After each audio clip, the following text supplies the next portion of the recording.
एक की पत्नी बड़ी भक्त थी। वो पत्नी पर बहुत प्यार करते थे, पर पत्नी गुरुजी की आज्ञा से चलती थी, पर उनको संतों से कोई प्यार नहीं था। वो पत्नी से प्यार करते थे। तो एक दिन पत्नी ने बहुत प्रेम से उनसे कहा कि हमारी एक बात मानोगे, आप हमारे गुरुजी से दीक्षा ले लीजिए, क्योंकि हम दीक्षित है और आप दीक्षा नहीं लिए तो हमारा आपका प्रेम अधूरा। उन्होंने कहा ठीक है, बुलाओ गुरुजी को। गुरुजी को बुलाया और दीक्षा लेने के लिए गंगा स्नान करने के लिए चले तो गाँव के 2-4 लोग मिले। बोले आज ये धोती टांग के कहाँ जा रहे हो? बोले यार पत्नी कह रही दीक्षा ले लो, गुरुजी आ गए तो गंगा से। अरे और वो धोती लेके वापस आ गए। बोले नहीं लेना मुझे दीक्षा। कालांतर में दोनों का शरीर छूटा। तो पति आसक्त होने के कारण उसका मोक्ष नहीं हुआ और वो राजा की राजकुमारी के रूप में जन्मे। ये पूर्व में गीता जी के महत्व में महिमा आती थी, उसमें दृष्टांत आता था, उसका है। और वो पत्नी के प्यार के कारण जहां वो राजकुमारी जन्मी वही हथिनी से वो पुत्र के रूप में प्रकट हुआ, हाथी का शावक। अब जब वो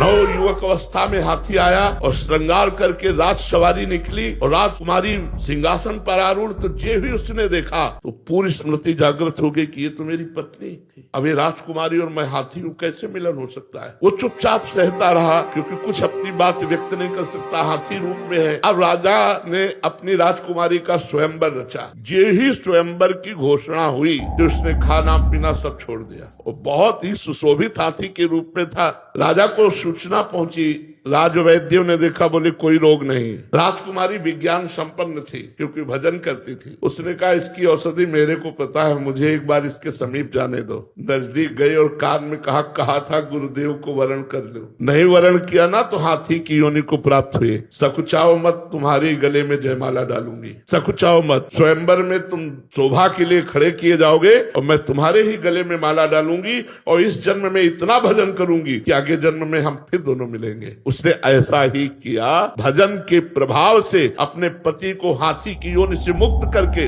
अगला जन्म फिर मनुष्य का हुआ। ये तप और भजन से भगवान के वरदान से संभव है, ना कि अपने प्रारब्ध से।